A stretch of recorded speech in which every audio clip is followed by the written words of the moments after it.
Apocalipse capítulo 9, versículo 1.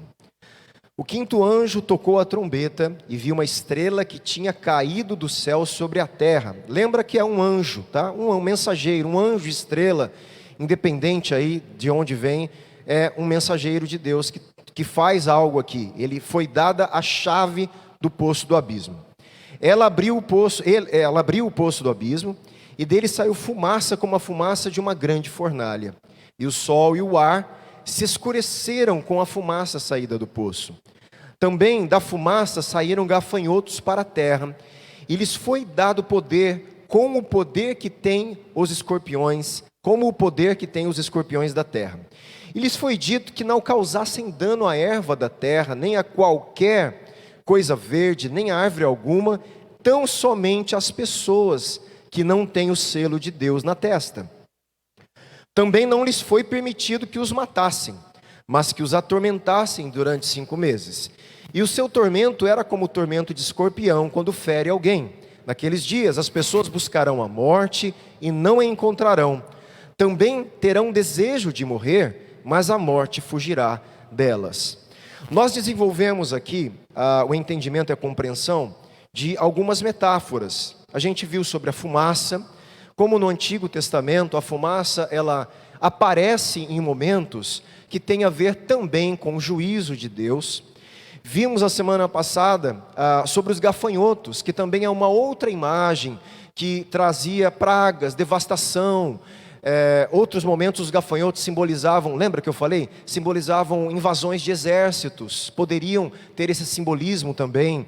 Então nós vimos isso a semana passada. Eu quero terminar aqui falando sobre essa questão que eu parei aqui e falei, isso aqui é importante, que a gente precisa lembrar. Eu quero ler para você agora essa anotação. Nesse segundo ato da soberania divina, os gafanhotos recebem poder, não foi isso? Olha lá. Versículo 3. Também da fumaça saíram gafanhotos para a terra, e lhes foi dado o quê? Poder. Isso aqui eu tenho enfatizado e vou falar novamente. Isso aqui é aquele edote, foi dado. Aquela palavrinha grega que a maioria dos comentaristas, gente, a maioria dos comentaristas entendem que é um passivo divino. Que Deus está por trás, Deus tem o poder último e é Deus quem está sempre permitindo essas coisas acontecerem. Deus, o que nós temos que entender, nada está saindo do controle daquele que está no trono do capítulo 4 e capítulo 5.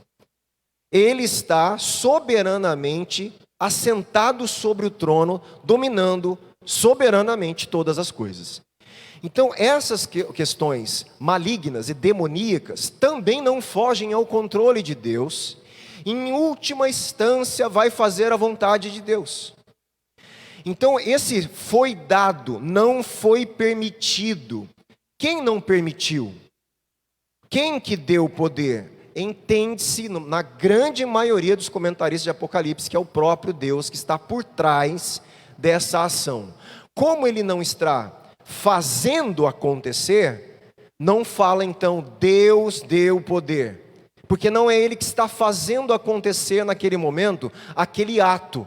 Ele está liberando para que seja feito, para que a vontade dele seja cumprida. Então, no Apocalipse, é usado esse passivo divino. Foi dado, foi dito, não foi permitido, são todos passivos divinos.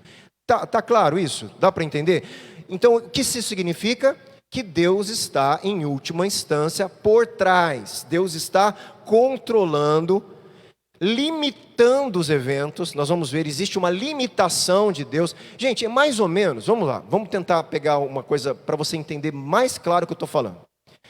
Quando Satanás vai diante de Deus falar sobre Jó. Aí Satanás fala, é lógico que ele é fiel, justo, o Senhor dá tudo para ele, não é assim? O Senhor faz tudo, quem não seria fiel? E Deus permite, então Satanás, toque nisso, pode fazer isso, mas não toque na vida dele. Deus está dando poder a Satanás para fazer o que ele fez, tudo o que ele fez. Satanás não poderia tocar em Jó em nada se Deus não permitisse. Só que Deus põe um limite da ação e um limite de tempo. Esse quadro de Jó explica os passivos divinos de Apocalipse. Pronto, é isso que está acontecendo, é igual. Dá poder para os gafanhotos, mas só 5 meses, e eles não podem matar, eles só podem fazer isso. Deus está soberanamente ainda, sempre esteve, estará soberanamente controlando todas as coisas. Isso eu quero que fique bem claro aí para vocês, tá certo? Então Deus concede aos gafanhotos poder sobre os habitantes da terra. De novo, sobre os habitantes da terra. Quem são? Aqueles que estão contra Deus e contra o povo de Deus, em Apocalipse. E também lhes dá poder para trazer sobre eles, né, os habitantes da terra, sofrimento, tormento, que a gente vai ver. Tal cena forma um paralelo, lá no capítulo 13, depois que a gente vai ler versículo 7, em que a besta também recebe autoridade para atacar os santos. Então é dado a ela autoridade também para atacar os santos. Tem uma hora ali que nós vamos ver que Satanás dá autoridade para a besta. Mas o próprio Satanás não tem essa autoridade. Então, em última instância, sempre Deus está permitindo as coisas acontecerem e Ele tem esse poder por trás de todas as coisas. Por que isso é importante? Você vai ver por quê. Onde eu vou chegar? Isso é parte de um tema importante no livro de Apocalipse. Preste atenção no que eu vou falar. Nem as forças demoníacas podem fazer coisa alguma a menos que Deus permita. Entenda isso, para a gente não fazer algo que já fizeram, muito errado. A gente acha que o diabo, Satanás, é inimigo, em pé de igualdade de Deus. Tem gente que acha isso. Não, Deus não tem inimigo. Satanás é inimigo do povo de Deus, da igreja, da humanidade, não de Deus. Não existe pé de igualdade. Não existe briga de Deus com Satanás, gente. A hora que você vê aqueles filmes, que você vê aqueles desenhos, diabo é contra Satanás, isso é o maior absurdo bíblico e teológico. Deus é o Criador, Satanás é uma criatura de Deus. É uma simples criatura. Satanás só pode existir e continuar existindo porque Deus ainda sustenta a existência dele. Porque se Deus fizer assim, ele some, ele não existe. Assim como todos nós, se Deus tirar o ar da nossa que Ele está dando todo dia para a gente deixa de existir. Satanás é uma criatura com poder, uma criatura com certo nível de autoridade que foi dado, uma criatura que tem uma inteligência, que Deus deu a essa criatura, usando agora para o mal, contra o povo de Deus que ele tem ódio. Ele tem ódio daqueles que são a imagem de Deus. Ele tem ódio àqueles que representam o próprio Deus na criação. E ele vai fazer de tudo para enganar o ser humano e tirar a gente, se puder, porque a gente Deus não vai deixar, mas tirar o ser humano do caminho de volta para Deus. Esse é o empenho dele, né? Exato. Tem a ver com o que você falou da outra vez. É uma questão da justiça divina. É muito, porque Deus poderia fazer isso? Sim, mas se Ele faz isso, então Ele tem que fazer com a gente também. Ele tem que fazer com qualquer pecador e tirar e acabar, fulminar todo mundo. E Deus não vai agir assim. Deus não vai agir assim. Exato. Inclusive nós temos, o próprio caso de Jó. Deus permitiu a história toda acontecer para honrar novamente a fé, para se revelar a Jó, para ele ter essa experiência. Então, Deus, no final das contas, Ele está no controle de todas as coisas. E Ele vai deixar, olha, o Satanás, ele vai ser julgado. Ele vai ser julgado, ele tem o destino dele de ser derrotado. Só que Deus permite toda a história. O próprio Satanás hoje é usado. Para quê? Para, óbvio, fazer o que ele faz. Ele vai ter que perseguir a igreja, ele vai tentar as pessoas, e isso tudo prova a nossa fé. Como se ele provou a fé de Jó. Tudo isso faz parte também de uma caminhada cristã, que nós temos que vencer esse inimigo. Nós, pela fé, temos que perseverar até o fim. Porque é muito fácil, não ter nada, né, barrando a nossa vida muito certinho. Não, nós temos um inimigo. E nós temos que continuar a nossa caminhada firme com Deus, porque ele já foi derrotado. Eu acho que é aí que eu quero chegar aqui. Da humanidade. Não tem essa, a gente não tem o controle dessa história, mas no caso dele, ele não tem redenção como a humanidade. Por quê? Obviamente, provavelmente, pela proximidade que ele tinha da glória de Deus, né, gente? É um negócio absurdamente, né? A revelação que ele tinha do próprio Criador no céu, no ambiente do trono de Deus, e ele simplesmente se rebelar de alguma forma, não tem realmente redenção. Então existe um juízo, ele é retirado desse ambiente e ele começa a exercer uma função de adversário das coisas de Deus na terra, na criação. E aí ele faz essa oposição, obviamente começa na história lá de Adão, tentando Adão, Eva, enganando, fazendo o ser humano, né, induzindo o ser humano a quebrar, desconfiar de Deus, quebrar o pacto, e aí entrar toda a desavença, desestrutura na criação e na vida do ser humano. E Deus começa um processo inverso de redimir a criação e o ser humano através de Cristo. E nesse processo, ele ainda tem o seu tempo de ser o tentador, de ser o adversário, de ainda oprimir a humanidade que se submeteu a ele. É o que o Nivaldo está falando, Deus seria injusto se ele cortasse o poder de Satanás sobre a humanidade, que se submeteu a ele porque quis. Você está entendendo? É uma injustiça. Então Deus oferece um caminho para a humanidade sair do poder de Satanás e voltar para ele. Por isso que a Bíblia fala que nós somos arrancados do império das trevas e transportados para o reino do Filho do seu amor. É um arrancar desse reino, desse Deus desse século por um momento, ele reina por um momento, porque foi dado a ele, pelo próprio ser humano, essa autoridade que ele tem. Então, Deus não pode, por questões de caráter, por questões de justiça, simplesmente, agora, ele só existe porque Deus o mantém existindo. Porque, gente, isso aí é uma questão, o único ser autoexistente que existe por si só e permanece existindo por si só é Deus. Tudo subsiste. Todo o restante da criação subexiste. Não existe uma autoexistência. Eu não posso me manter existindo sem Deus, nem Satanás. Então não existe briga, gente, de Satanás contra Deus. Tira isso da sua cabeça. Isso foi uma heresia na história da igreja chamado maniqueísmo, de Maniqueu. Ele inventou essa coisa que a gente encontra lá na época da minha infância, no He-Man, né? A briga do bem contra o mal, né? Como se tivesse em pé de igualdade, e o bem e o mal está conflitante, brigando, o resto ninguém ganha. Está sempre conflitando. Não, Deus já ganhou. A história tem que seguir o seu rumo, mas a coisa final já está controlada por Deus. Escatologicamente falando, não existe guerra de Deus contra o diabo. Tire isso da sua cabeça. A guerra é do diabo contra a igreja, contra a humanidade. E Deus deu o seu Filho para a gente vencer a Satanás. E não para ficar com medo dele. A gente tem medo de Satanás? É um negócio complicado. Isso. E havia, Nivaldo, uma plenitude do Espírito sobre Jesus.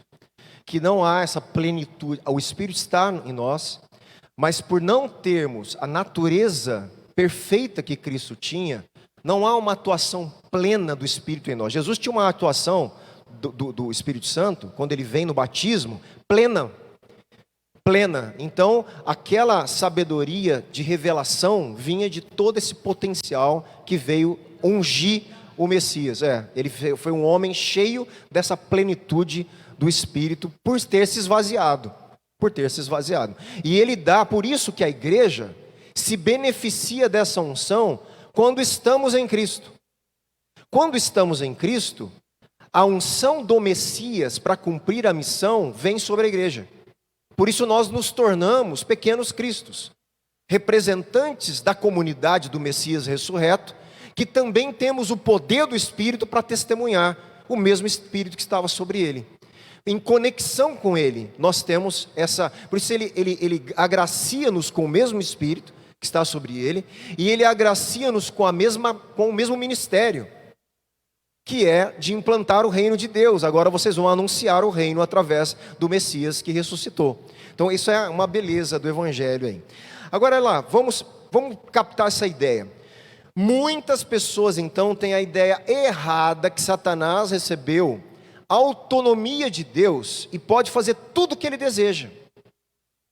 É como se, não, o diabo pode fazer tudo o que ele quer, do jeito que ele quer, não pode.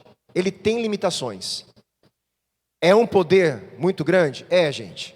Existe um poder de Satanás, permitido por Deus, de enganar as nações. De submeter as nações ao engano. Atormentar as nações que não estão... Existe esse poder. Só que tudo isso está debaixo de um controle de Deus. Lembra, ele teve que pedir para Deus para poder tocar em coisas de Jó. Ele tem que pedir autorização. Existe uma limitação sempre. Sempre. Tá? Nada poderia estar mais longe da verdade do que isso. Satanás é limitado em poder. E, no caso nosso, ele já foi derrotado na cruz. Por isso é aquela tensão que eu trabalho com vocês, teológica. Já e ainda não. Ele já foi derrotado, mas os efeitos totais e plenos dessa derrota estão se dando aos poucos até chegar a culminar na segunda vinda de Cristo, que é o escatom, que é o final, e vai completar a obra definitivamente da derrota dele na humanidade e na criação. Então é uma tensão de já e ainda não. Ele já foi, uma obra já foi completada. Cristo, ao ressuscitar, derrotou a morte, já. Cristo, ao pagar o pecado, reconciliar a humanidade, já derrotou Satanás, já. Mas a plenitude dos efeitos dessa vitória, elas se dão no processo até chegar a todos os cumprimentos escatológicos que a gente vai ver aqui. Por isso é uma tensão. Nós somos um povo de uma era futura, vivendo numa era presente. Parece, mas é isso. Você agora, filho de Deus, de uma era escatológica, de um novo mundo, de uma nova criação, de um novo céu. Você já é dessa nova criação, mas essa nova criação ainda não está aqui. Então nós somos de lá, mas ela não chegou. Entende isso que eu estou falando? Isso é a tensão das eras. Na teologia a gente chama, na teologia paulina, ele vai trabalhar com a tensão das eras. Nós já somos filhos de Deus, mas ainda não. Não fomos plenamente satisfeitos como os filhos de Deus, porque ainda não fomos ressuscitados no nosso corpo. Não desfrutamos completamente ainda. É o já e ainda não, essa tensão. Então como a gente vive? A gente vive nesse tempo como que se o outro tivesse chegado. A gente vive nesse tempo ansiando a Maranata, ora vem Senhor Jesus. Nós vivemos nesse tempo, mas para a glória dele, para os planos deles e não o nosso. Nós vivemos nesse tempo anunciando que o reino de Deus está próximo e está chegando. Por isso essa tensão. E aí nós somos tentados aqui a viver nesse tempo como cidadãos desse tempo. Sem olhar a eternidade. Sem entender que a nossa vida já pertence a outra estação escatológica. Isso é uma tensão que a gente vive nesse mundo, que a gente tem que tomar cuidado para não cair e sermos engodados, né? É aquilo que eu tenho falado em outras palavras, nas questões da prioridade dos nossos corações. Buscai primeiro o reino de Deus e a sua justiça. A hora que você troca a ordem, você se conecta de novo a esse tempo. E não mais ao tempo escatológico. E você começa a não viver a vida cristã que você deveria viver. Então, isso é interessante. Vamos lá. Aqui então, para terminar, Deus usa os gafanhotos para atingir seu propósito maior, gente. Qual que é o propósito de Deus? Julgar os habitantes da terra. Porém, Deus não precisa ordenar que os gafanhotos demoníacos façam algo. Ele simplesmente permite que sua maldade se expresse. Ele abre a possibilidade. Vai lá e faça, que é da natureza de vocês. Qual que é da natureza desses gafanhotos demoníacos? Torturar, matar. Só que aí ele fala, só que você não pode matar. Porque se eles pudessem, eles iriam matar. Porque é da natureza deles matar. Então Deus põe um limite no potencial dos gafanhotos, que é potencial de morte. Então pode, vocês estão liberados, porque assim vocês vão cumprir a minha vontade, que é exercer juízo sobre os habitantes da terra. Deus não precisa mandar. Deus, é como se Deus tirasse assim e deixasse passar. Faz o que está na natureza de vocês, só que não pode matar. Ele coloca um impedimento. E coloca um tempo, só 5 meses. Por quê? Porque Deus quer dar oportunidade de arrependimento. Mais uma oportunidade de arrependimento. É como a disciplina do pai no filho que está falando: filho, vamos botar a vida em dia aí, vamos corrigir, que está errado. Aí ou o filho se arrepende e volta para casa, ou ele fica mais teimoso, mais obstinado, e aí fica pior a situação. Entende? Não é assim que acontece na dinâmica nossa? E Deus está tratando de forma muito semelhante isso aí, agora nesses juízos. Também a fumaça, então, versículo 3, saíram gafanhotos para a terra, lhes foi dado poder, como o poder que tem os escorpiões. Gente, já veio outro aqui, ó, fumaça, gafanhoto. Agora, eles têm poder como de escorpião. São todas figuras, metáforas, símbolos de juízo. Você percebe que as figuras elas vão ganhando corpo e vão ganhando seriedade, gravidade. Escorpião é outra coisa grave, é outra coisa que simboliza. Eu vou ler para vocês aqui. Olha que interessante. Escorpiões eram comuns no mundo mediterrâneo. Aqui em Penápolis também, né? Tá mais ou menos isso aí.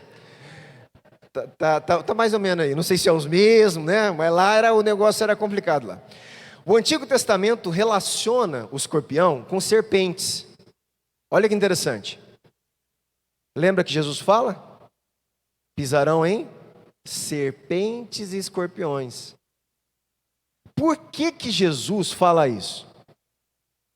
Porque ele está usando uma metáfora do Antigo Testamento. Jesus, como um bom judeu e um homem que pensa nas categorias do Antigo Testamento, e ao falar para os seus discípulos entenderem, gente, é muito interessante isso. Eu tenho tentado passar isso para vocês. A mentalidade poética hebraica, você vai perceber que eles preferem, Jesus preferia fazer isso. Alguns escritores, vários, preferem fazer isso. Ao invés dele falar assim: você vai ter autoridade sobre o mal, eles preferem falar: vocês vão pisar em serpentes e escorpiões. Isso no imaginário escatológico, simbólico, era significativo. Porque isso trazia para a existência, para os temores reais. Eles tinham medo das serpentes do deserto. Eles tinham medo dos escorpiões do deserto. Aquilo causou morte para familiares, para pessoas, causavam devastação. Eles tinham que ter sistemas de não ser atacados por esses bichos. Representava, era corpóreo o mal para eles. Era um mal real, era um mal que eles tinham medo, que eles tinham que fugir. Quando Jesus prefere usar as metáforas, isso faz parte da mente hebraica.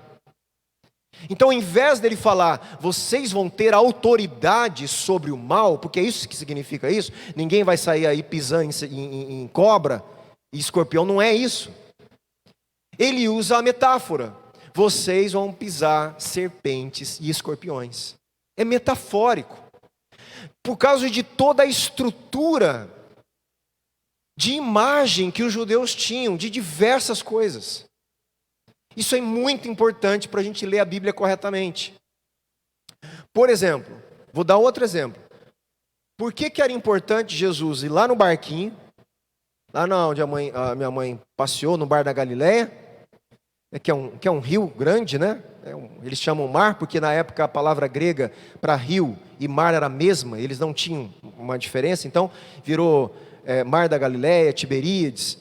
mas é uma lagoa enorme lá, que vai daqui mais ou menos até Alto Alegre, né, de extensão. 20, 25 quilômetros mais ou menos, daqui em Alto Alegre, e uma extensão que vai um bico menor e ela dá uma abaulada. Então imagine, e lá, por causa dos lugares onde tem de ventos que correm, dependendo da estação do ano, balança e causa ondas realmente grandes, dependendo do tamanho do mar, que pode virar, se estiver no meio dessa lagoa. Então imagine Jesus andando sobre as águas, e falando para o vento e para o mar: aquieta-se. Por que que isso está no texto bíblico? Por que que Jesus não fez outra coisa? Por quê? Porque no Antigo Testamento, o único que tinha controle sobre os ventos, as tempestades e o mar era Deus. Nesse contar de Marcos, de Mateus, nesse episódio, eles estão falando: Jesus é o Filho de Deus. Estão apontando a origem divina de Jesus. Porque só Deus pode controlar o vento. Só Deus podia dar ordem às tempestades. Isso está nos Salmos. Então o que acontece? Na cabeça do leitor, ele já fazia essa tradução automaticamente, os primeiros leitores. Por isso que causava um impacto. Então, você está falando então que ele é divino? Essa é um problema sério, né? Daquilo que o Nivaldo colocou. Ele é divino, mas ele se esvazia e não usa da natureza divina. Essa questão, essa dupla natureza em Jesus é tão complicada teologicamente falando, mas vamos deixar essa discussão para lá. A questão é, ele não deixou de ser, mas ele se esvazia. E ali ele está cheio do próprio Espírito de Deus, representando a sua origem, se mostrando como Filho de Deus, tendo a autoridade do próprio Pai sobre aquilo que só o Pai tinha autoridade.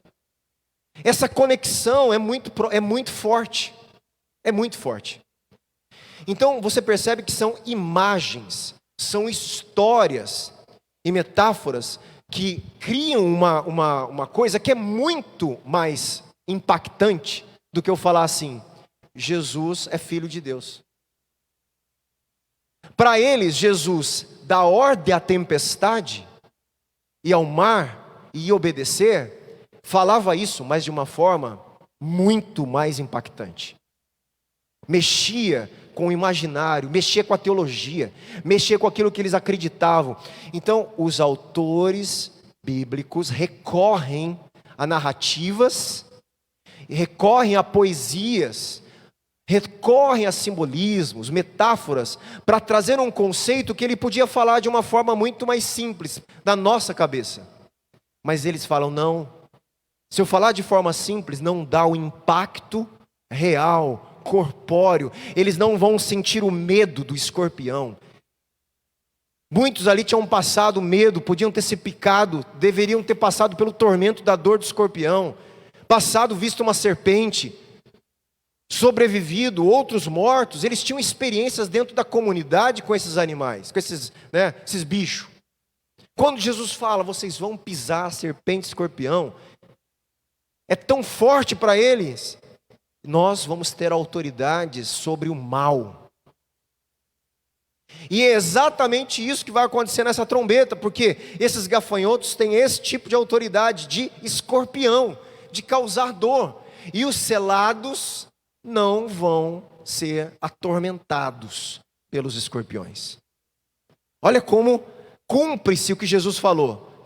Vocês, vai chegar um momento aí que, fique tranquilo, vocês vão ter autoridade para pisar em cobra, serpente, escorpião, sobre todo o poder do inimigo, e nada absolutamente lhes causará dano. Percebe? Que interessante, né? Então isso é muito bom aí a gente entender essas questões da linguagem deles, né? Versículo 4, lhe foi dito, outro passivo divino, lhes foi dito, para os gafanhotos, que foi dado poder, e tem poder como de escorpião. Foi falado para eles, que não causassem dano à erva da terra, nem a qualquer coisa verde. nem a árvore alguma. Tão somente as pessoas que não têm o selo de Deus na testa. Tão somente aos habitantes da terra. Entende isso que eu estou sempre explicando? Deus agora então dá essa ordem. E é esquisito. Por quê? Porque o gafanhoto, animal lá, o inseto, o gafanhoto, ele vai devastar o quê? Vegetação.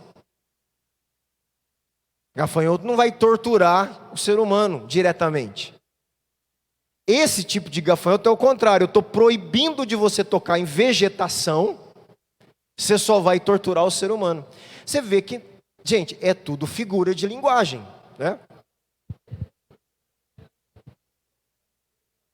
Já foi, exatamente. Já teve, exato. Isso. Você já teve uma devastação da natureza, lembra? Mexeu com o sol, com a vegetação, com os mares. Lembra que já foi? Agora, nessas duas trombetas, essas três, é sobre os habitantes da terra. É direto para o ser humano. Então aqui Deus está, só que você não vai mexer mais na vegetação. Nada verde. Então é um contrassenso. Não, gafanhoto destrói vegetação. Então, óbvio que nós estamos trabalhando com linguagem totalmente figurada, totalmente simbólica. E essas figuras estão se remontando uma em cima da outra. Fumaça, gafanhoto, escorpião. Você percebe? Escorpião que não pode tocar em vegetação, só em ser humano. Então você tem um monte de bloquinho de imagens, e as imagens elas vão se tornando piores. Elas vão agravando o juízo. É isso que a gente tem que entender. Por que não fala só uma coisa, pastor? Porque é uma questão da mente hebraica. Eles estão vendo que está tomando uma proporção de grande gravidade. Uma redundância aí, estou usando. Né? Gravíssima, né? Uma situação gravíssima acontecendo do juízo de Deus. Então aqui nós devemos lembrar, como o Nivaldo trouxe, já houve uma trombeta sobre o mundo natural. Esses juízos seguirão, então, dirigidos à humanidade. Então, não está sendo permitido. De novo, quem será que não está permitindo eles fazerem o que querem fazer? Deus. É um passivo divino novamente. Eles foi dito que não causassem. Eles foram proibidos de causar dano às ervas. Porque se eles pudessem, eles iam causar... Gente, a natureza desses bichos aqui é o pior de tudo. Se eles pudessem, eles iam matar toda a erva de novo, acabar com tudo, matar ser humano, e eles estão sendo limitados na atuação deles. Isso é importante.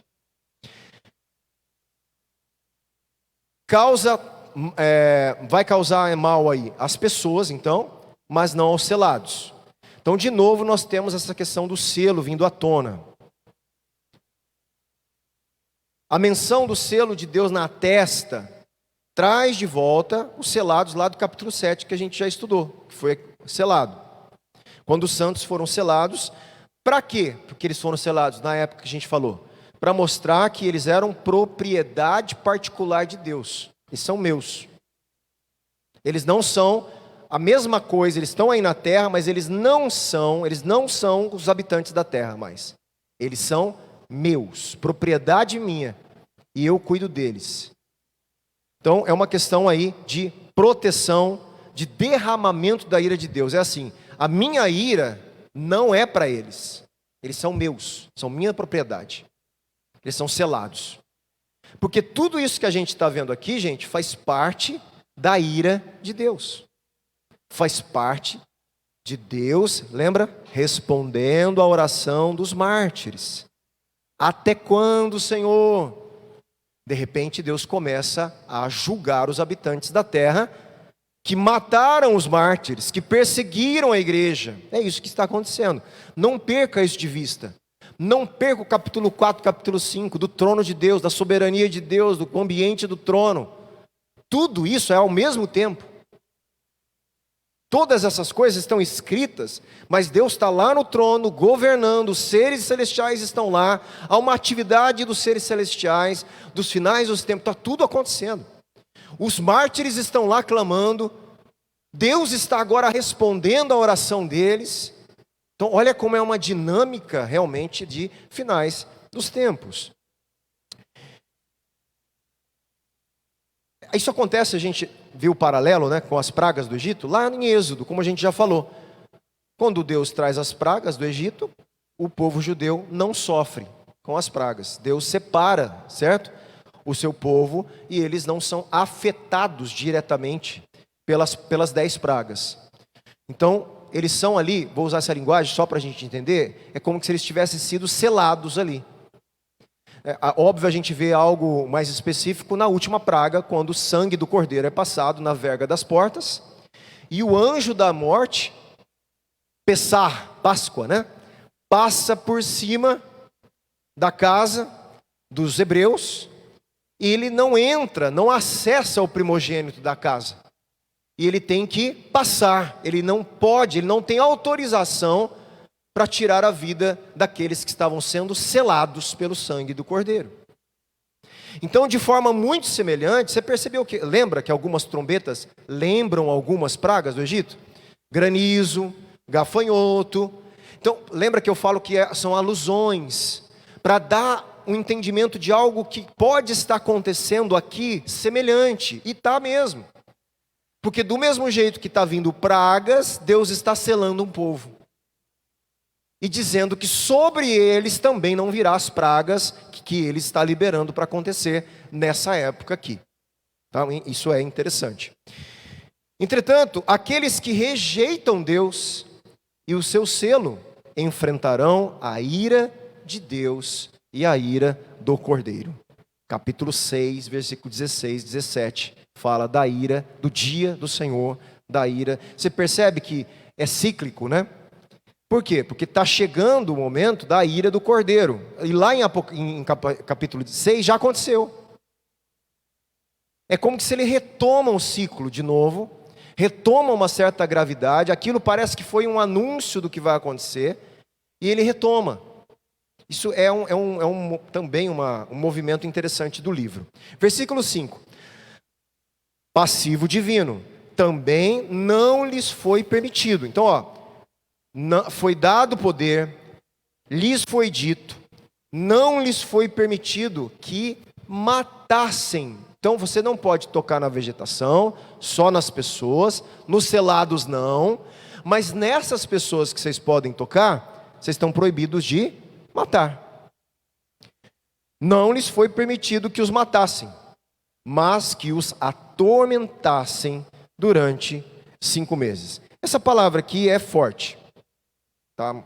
Você pode colocar como um dos maiores sofrimentos do ser humano, essa palavrinha traduzida para a gente como tormento. Então é uma palavra muito forte, que é quase torturar, quase chegar a matar, é um tormento absurdo que está sendo liberado aqui, para que aconteça. Tá? Então foi permitido atormentá-los por 5 meses. Esse período de 5 meses também existe discussão, se tem a ver, gente, tem coisa que a gente tem que evitar entrar em discussões. O mais importante é, Deus impõe um limite de atuação. Eu acho que é isso que é importante. Esse 5 aí, ele tem um pouco a ver com o ciclo de vida dos gafanhotos na região do Mediterrâneo. Da estação que eles mais faziam, era mais ou menos 5 meses, era entre abril e agosto, quando os gafanhotos apareciam. Então, provavelmente, ele está usando também uma metáfora do ciclo dos gafanhotos terrenos, do mesmo jeito que eles têm um ciclo natural de atuação, esses gafanhotos demoníacos também vão ter só uma estação para trabalhar, um período para trabalhar. Eles não podem trabalhar indefinidamente, o ano inteiro, assim como os gafanhotos terreno. Então, há uma grande possibilidade de ser só esse paralelo. Tá? Então, uma questão de limite de tempo. Então, o ponto principal aqui é que Deus designou limite de tempo para tal tortura. Possivelmente para dar às pessoas tempo para quê?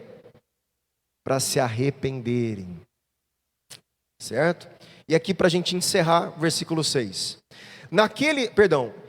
Versículo 5 do meio para lá. E o seu tormento era como tormento de escorpião quando fere alguém. Bom, quem já tomou picada de escorpião fala que é bem ruim aí a dor, né?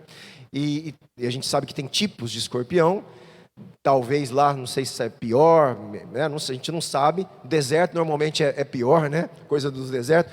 Gente, o pastor Anacleto contou pra gente uma moça que fugiu para o México, do México para os Estados Unidos, naquelas rotas de pessoas que querem entrar ilegalmente, e uma conhecida dele, está lá há alguns anos já, vários anos, tudo, mas ela contou, foi presa, tudo, a história é bem trágica, ela contou para a gente lá, né, no curso.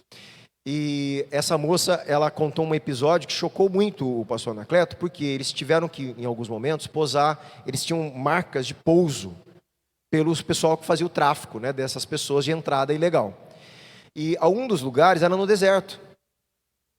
E eles tinham que levantar vigias no deserto, em volta do acampamento, só para matar as cobras. Só para matar as serpentes do deserto. De tanta serpente que tinha. E ela disse que eram serpentes que elas vinham e elas levantavam a cabeça e vinham correndo em direção para picar. Era um negócio assombroso, ela contou. Então, eu só estou contando porque é mais ou menos isso. Eram serpentes de deserto, bichos de deserto, totalmente letais. Então, essa imagem do mal representada na serpente, no escorpião, por isso que eu estou falando, era muito forte para esse pessoal de regiões como o Mediterrâneo, o deserto do Mediterrâneo, que deve ser até hoje, deve ter serpentes até hoje nesses lugares aí. Estou contando uma porque a gente ouviu recentemente a história verídica aí dessa pessoa e bem sofrida, né, infelizmente. Versículo 6. Nesses dias aí, gente, dessa trombeta, desse primeiro ai, as pessoas, os habitantes da terra, eles estão tão atormentados, eles vão ser tão atormentados por esses gafanhotos demoníacos, que eles vão querer o quê? Morrer. A saída de alívio do tormento vai ser o desejo de morrer. Como muitos fazem, infelizmente, com o suicídio. A pessoa se encontra num estado tão de tormento existencial, de tanta dor psíquica, emocional, espiritual, em todos os sentidos, que ela acha que não tem ajuda, não tem saída, e ela procura se livrar da própria dor, tirando a sua existência. Esse é um mecanismo que acontece, e isso já foi falado. Lembra dos montes que estão caindo lá também? E aí eles também vão querer, né, desejar, que os montes caiam sobre nós, porque eles também não querem viver, porque tormento é grande. E aqui, o diferencial aqui é que Deus não vai permitir eles morrerem. Eles vão desejar, eles vão buscar morrer, e a morte vai fugir das pessoas. Ela vai estar de férias. A morte vai tirar férias. Então, gente, realmente impactante, são figuras fortíssimas, impactantes, mexe com a gente, mexia com as pessoas na época, com certeza. Traziam questões de conflitos e de questão, só que nós temos que entender que o pecado é grave. Como que Deus é bravo, né? Como Deus está bravo. Se nós não entendemos a gravidade da ofensa que nós fizemos contra Deus e do pecado contra Deus, a gente acha que isso é grave. Se a gente entender profundamente a ofensa do ser humano, do pecado contra Deus, a gente vai falar, isso é justo. Então, a noção nossa está em entender ou não a gravidade do pecado. E Deus escreveu um livro inteiro chamado Levítico para mostrar a gravidade do pecado. É um livro inteiro mostrando o quanto de sangue, de animais inocentes, de rituais, o tanto de coisas, sacrifícios tem que ser feito por causa da gravidade do pecado. É grave, é terrível o que a humanidade, e nós inclusos, fizemos contra Deus e o Criador. Por isso a salvação é graça. Ele oferta, Jesus toma as nossas dores, as nossas maldições, Ele toma o nosso lugar do juízo de Deus. Deus mói Jesus na cruz. Deus enferma Jesus com aquilo que viria sobre nós. Jesus pagando as maldições do pecado. Quando a gente aceita Jesus, a gente é salvo da ira de Deus. Apesar de ser salvo salvo da ira de Deus, Ele põe a gente como filho dele e traz a gente para a casa dele. Graça, pura graça. Pura graça. Não é por mérito, a salvação não. Outras coisas podem ter, mas na salvação não funciona assim. Porque a única coisa que a gente merecia era a condenação. Isso é o que o ser humano merece. Por causa do distanciamento, da quebra do vínculo, do pacto, da maldade, da natureza caída, da separação de Deus, dos ídolos que criamos, né, das prioridades que, sem Deus, que fizemos a nossa vida toda. Então isso merece o quê? Condenação. E aí ele oferta perdão. Ele oferta o Filho dele para sofrer no nosso lugar e em Cristo sermos reconciliados, acatados como família, como filho. Meu irmão, é graça, pura graça. Isso é importante a gente saber. A gente termina a semana que vem esses 6, porque eu tenho mais algumas coisinhas, vai ficar tarde, e a gente continua a leitura no segundo bloco de agora. Você vai ver que foi solto ali os gafanhotos, e mais à frente vai ser solto 4 anjos, também para trazer juízos sobre a humanidade. Tá certo? Que é a outra trombeta aí que a gente vai ver mais para frente aqui no texto. Tá bom? Ótimo, mais um dia, né, de reflexão. Fica com essa, por favor, essa reflexão. Eu sei que nós, ocidentais, brasileiros, temos dificuldade às vezes em ver essas coisas e parece que Deus soa para a gente um Deus carrasco. E, na verdade, se nós compreendemos o pecado, isso tudo que Deus está fazendo ainda é misericórdia. É isso que a gente não consegue compreender. Ele está dando tempo para se arrepender. Ele está trazendo juízos que as pessoas podem refletir sobre a sua vida e voltar-se para Deus e serem selados por Deus, para serem livres da ira de Deus e terem a eternidade. Então, se a gente não entender isso, a gente acha, olha como Deus é carrasco, porque a gente ainda não entendeu a gravidade do pecado e da ofensa que fizemos contra o Criador da vida, contra o Criador daquele que vai nos dar eternidade, vida eterna, um bem-estar eterno, um reino eterno. Então, fica com essa reflexão que eu acho que ela é importante a gente fazer e dá-nos a consciência disso, Senhor. Acho que essa é uma grande questão aí que a gente precisa orar. Amém? Vamos orar? Daqui a pouco eu anoto aqui para não esquecer de onde eu parei.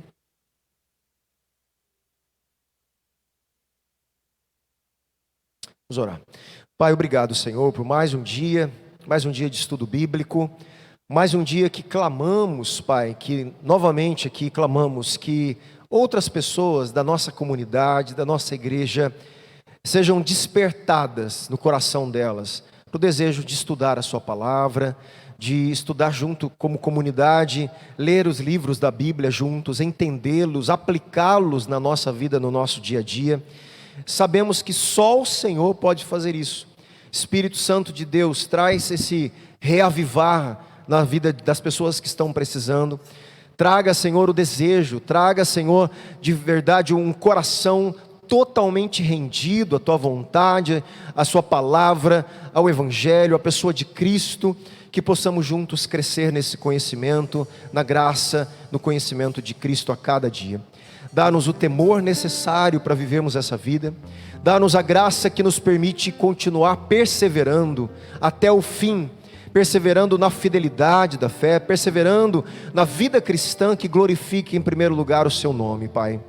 Ajusta a nossa vida e abençoa-nos, abençoa cada um que está aqui essa noite. Nós pedimos mais uma vez, agradecidos, Pai, em nome do Senhor Jesus. Amém? Deus abençoe, em nome de Jesus.